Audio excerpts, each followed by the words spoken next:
Hey, what's up guys? I got a little bit of an update for you. This is the official 2.6 update to Modular Furnace. I'm going to go over a quick highlight of what's been changed.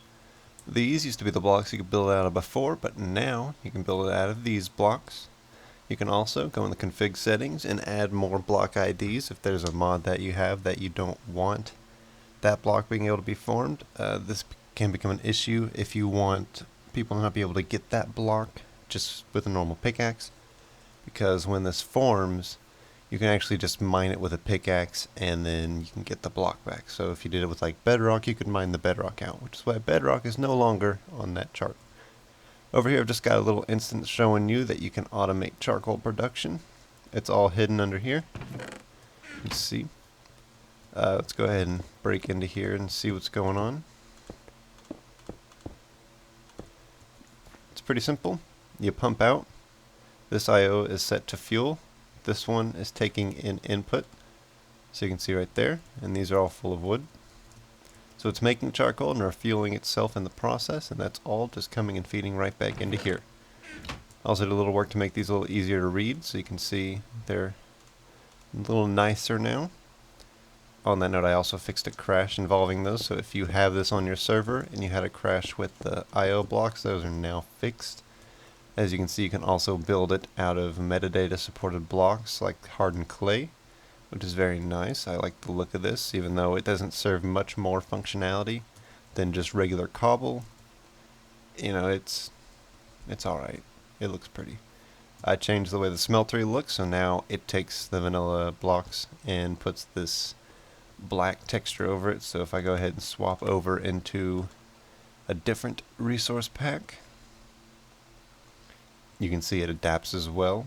That's one of the nice things about it, is the dynamic textures. That was a huge change. Let me go ahead and check the changelog for any other things. We have a new system for the config, so it'll be in its own folder now. It's not just a file. There's a version checker, so if I update it, it will let you know so long as you're connected to the internet. Fixed a few bugs involving this smeltery, because the bricks would just be so easy to break and then you would get back a brick block for some reason. Well, that is thankfully fixed, so you're not going to have that issue. These now light up when they're active by creating a light source. If we okay, well, if it was night, you would see that it was in fact emitting light. Other than that, there's not too much changes. I've gotten it stable in this point, and I've begun work on a new mod called, well, it's not even a new mod, it's a complete rewrite of my old mod, Mob Tools. If you're familiar with it, be expecting to see some update videos soon, so if you want to subscribe, you can get those as well as any updates to the Modular Furnace mod, or any of my other mods in general. I will update them on this channel. So go ahead and subscribe. You know, if you liked it, leave a like. You know, that helps out the channel a bit, helps get the name out and people find my mods, you know, help spread the word.